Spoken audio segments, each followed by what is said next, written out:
আপনি যখনই যে কোনো স্বপ্ন দেখবেন, যার তার কাছে ওই স্বপ্নগুলি বলবেন না।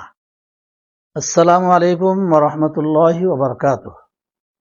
নাহমাদু ওয়া নুসাল্লি আলা রাসূলিল কারীম, আম্মা বাদ।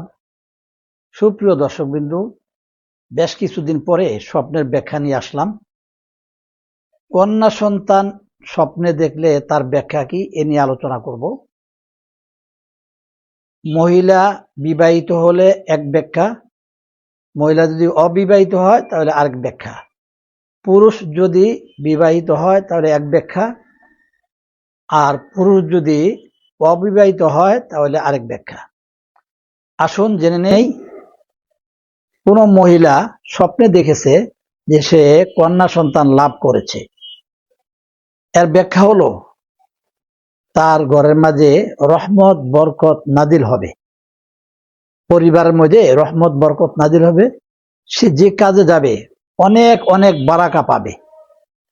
অর্থাৎ কন্যা সন্তান স্বপ্নে দেখার দ্বারা তার পুরা ফ্যামিলিটা বরকতে ভরপুর হয়ে যাবে।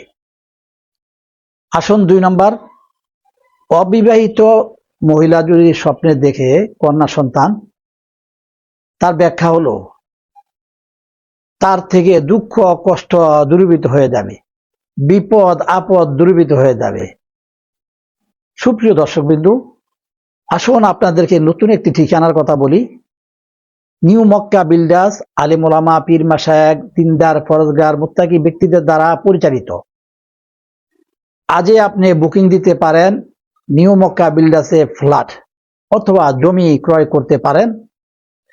এর মাঝে 100% গ্যারান্টি আছে যে আপনি প্রতারিত হবেন না। নিউ মক্কা বিল্ডার্স ওয়াদাবদ্ধ যে প্রতারিত হবে না এবং প্রতারণা করবে না। আসুন আজই বুকিং দিয়ে আপনি আপনার ফ্ল্যাট অথবা জমি বুঝে নিন।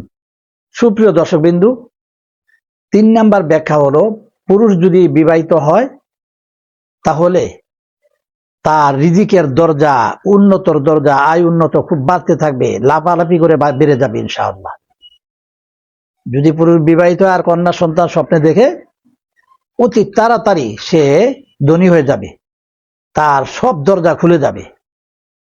4 নাম্বার, যদি পুরুষ অবিবাহিত হয় আর কন্যা সন্তান স্বপ্নে দেখে, তাহলে সে তওবা করবে, তওবা তার নসিব হবে, তার আত্মা পরিশুদ্ধ হবে, তাজকিয়া নফস হবে, আত্মা পরিশুদ্ধ হবে।